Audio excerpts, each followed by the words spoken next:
The following is a production of Learfield Sports. Well, the last time Wisconsin hit the ice, it swept Alaska at the Kohl Center, winning 4-3 in the opener. Ryan Wagner with a couple of goals, and then a 4-goal third period on Saturday and a 5-2 victory. Badgers now 6-12-6 and resume Big Ten play this weekend at home against Michigan. I'm Brian Posick, the radio voice of Wisconsin hockey, and associate head coach Luke Strand joins us next on the Badger Hockey Digest.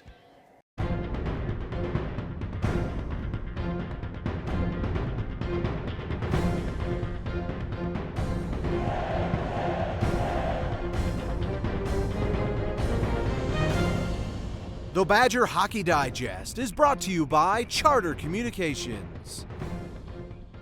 Going through the last couple of weekends leading up to this, we had our battles, but to get a sweep here is huge, and to play pretty well and to come out with a pretty decisive victory Saturday was awesome. And I think it's a huge boost for the guys, even having this bye week. A lot of the guys wanted to get back after it and play right away, of course, but just get a bye week and get rested, get healthy, and then get back at the Big Ten schedule is huge. Associate head coach Luke Strand filling in for Mike Eves today. And Luke, we just heard from Jason Ford talking about the weekend sweep of Alaska.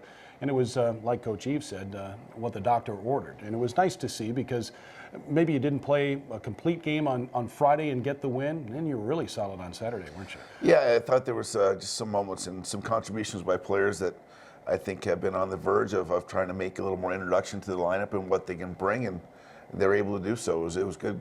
Yeah. Who are the players that really stood out in your mind?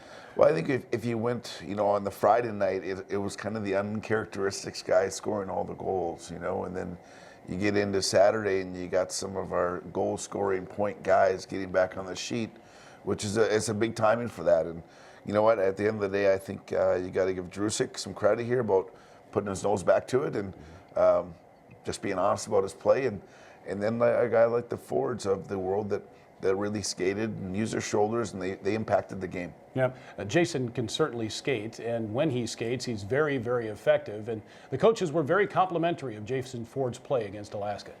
I think just getting more comfortable and using the tools I have to play, skating and hitting and using my legs to challenge guys. I think this weekend was a good step for me, and I think I have a lot more to bring, but it definitely was a good first stepping stone, and it's exciting, to hear that kind of feedback from your coaches, but now it's time to build on that. When you see Ford bring that energy, Jason brings that energy, that rubs off on other guys, doesn't it? It does. You know what? And he's got a team mentality about him to start with, and I think when others are happy to see him doing and going through those phases, but directly involved when he's bringing it, it's pretty easy to look left and right and do the same thing. Yeah, who else has a team mentality is Corbin McGuire, who's played forward all his life, except when he was a goaltender briefly in the mite level.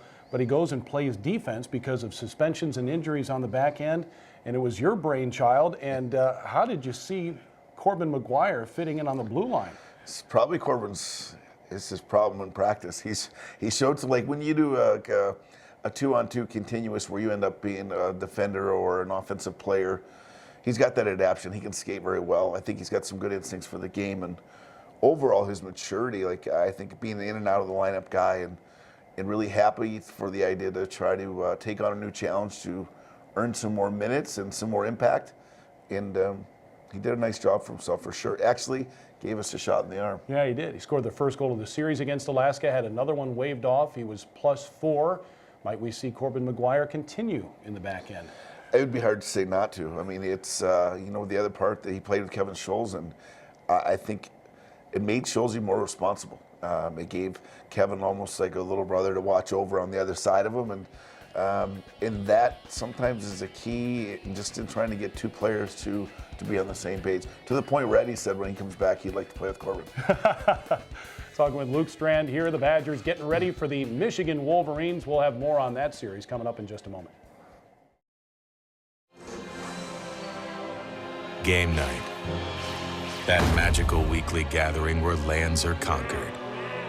And you get trapped in the dungeon that is your bedroom. But you've got blazing fast Spectrum internet. So Kevin and his friends have enough bandwidth to play together. And you have enough left over to find a new apartment.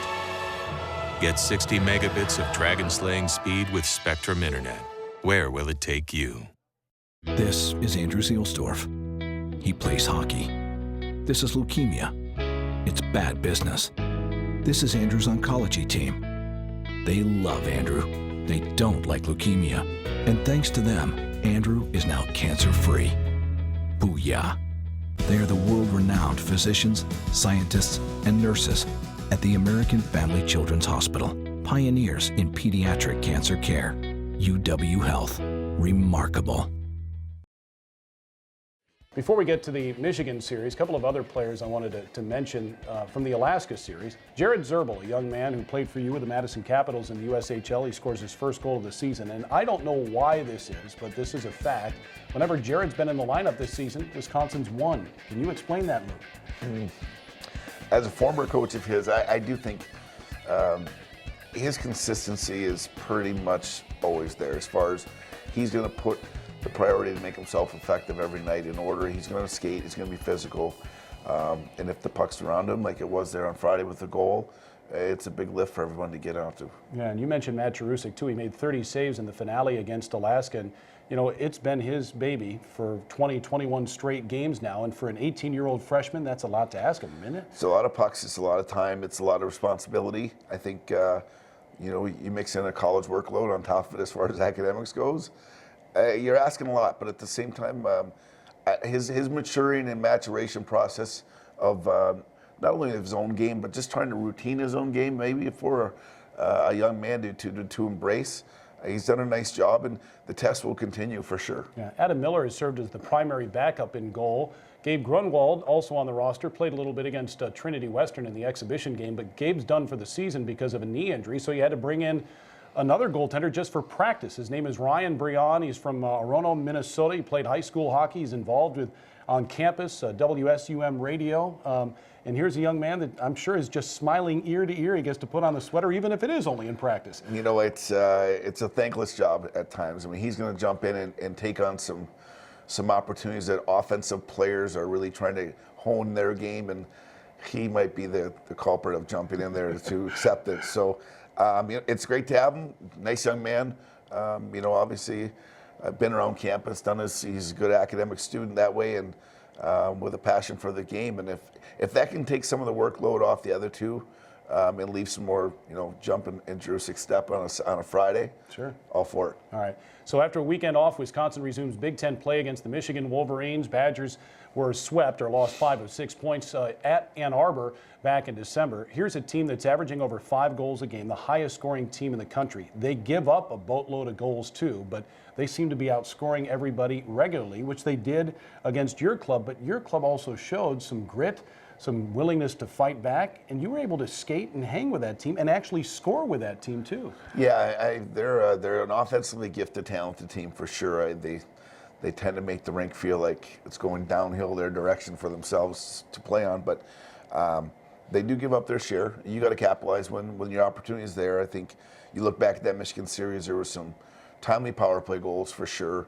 You know, and at the same time, part of that test was like Jarusik going into a new building, yeah, pretty hostile place to play, and finding himself that way too. And now he's gone through those situations, but not to take any credit away from Michigan, they're a talented group. Yeah, would you rather just skate with them and score with them, or hoping to keep the puck out of your net a few more times? Well, you'd like to just try to keep it 200 feet from you as far as possible. I mean, you don't have to stay over the puck and possess. They can definitely skate.